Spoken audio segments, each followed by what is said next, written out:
Hello all, it's Erin here.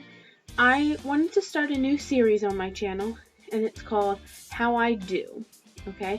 And this might sound like something like, well, I don't really care how you do things. But it's going to be how I do things with my schizophrenia, because it might be a little bit different than how you do things, or how a normal functioning brain would do things. So I just wanted to go over some different things. So I might do some more vlog style videos, less sitting from my laptop, more on my phone, and go into how I do different things. So with my schizophrenia. So today I'm going to go through how I study or how I do schoolwork with schizophrenia.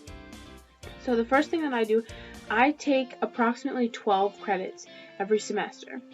And that's about all that I can handle. I work full time, so it is very hard for me to take on any more. When I went away to school, I took about 18 and 19 credits every semester, and that was good to be a full-time student, but when you're working full-time, 12 credits is about all that I can handle. And that equals out to about 4 classes.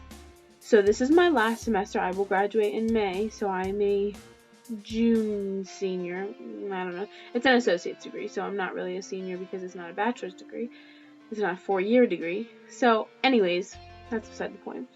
So the first thing I do is I have this binder here. It's got an elephant on the front, and it's got my advising codes and everything on the back. So I take all of the syllabuses. Let me see if I can. All of the syllabuses from, or syllabi. What's the plural of syllabus? Syllabi? Syllabuses? Syllabuses? Syllabi. Anyways, I take all my syllabi and I put them in this book. This one I haven't hole punched yet because it was a late start class. But I put all my syllabi in this book. So there's one class, there's another class, and then there's my last class. So I have all that in there with all the assignments, when they're due, what weeks they're due, what things go with them, what reading assignments have to be done. Every week I'll get on Monday or Tuesday, depending on what my schedule is, and I will pull up, I'll just go in order of my classes, in the order of their numbers, because a lot of them are G 232 or 235 or 225. So I'll just go in the order of their numbers. And I go through and I see what the first thing is to do. So for this one, you can see it's read. I do not do the readings because I can't. It is very hard for me to read. So I do skimming. And I should clarify that because I can read. I'm physically capable of reading. But it is hard for me because my inner monologue is so much stronger when there's silence.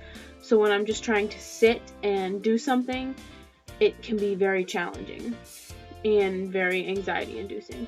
So I don't sit and read novels or textbooks or anything like that. I skim through them, and then if I have a prompt that says like about this chapter or this segment, I'll go back and try to skim over that chapter or that segment and read what I need to read.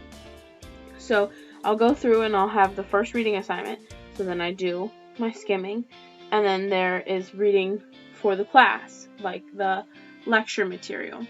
Whoa, strings. So I'll go through and I'll read the lecture material, which usually isn't very long, so I can usually read that without a problem. And while I'm doing that, I will take notes. I have these small little notebooks, just because they are cute, and I like them. I have this black one, the blue one, and the pink one. The black one's my favorite. But I will take notes, and then usually there is a discussion. So I will type in the discussion my thoughts, and a lot of times that's, based on the reading.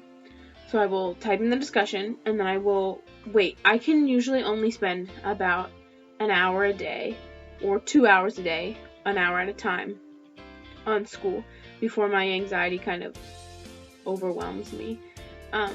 So I have to space it out. I usually set a timer for 56 minutes, because that's about all that I can handle. And at the end of 56 minutes, I get up and I go and I do something else. And I take my mind off of it. I know that some of my teachers don't understand. I'm usually a straight B student, and I was a straight A student in high school, but I had a lot more control over my mental capacities in high school, so there's that. But you just have to take things the way that they are. You have to accept, I have to accept that I can't sit down and read 400-page textbook anymore. I can't sit down and work on school for 6 hours a day. I just can't do it, which is part of the reason why I have online schooling. So those are my biggest things that I have my syllabi and I highlight when I'm done.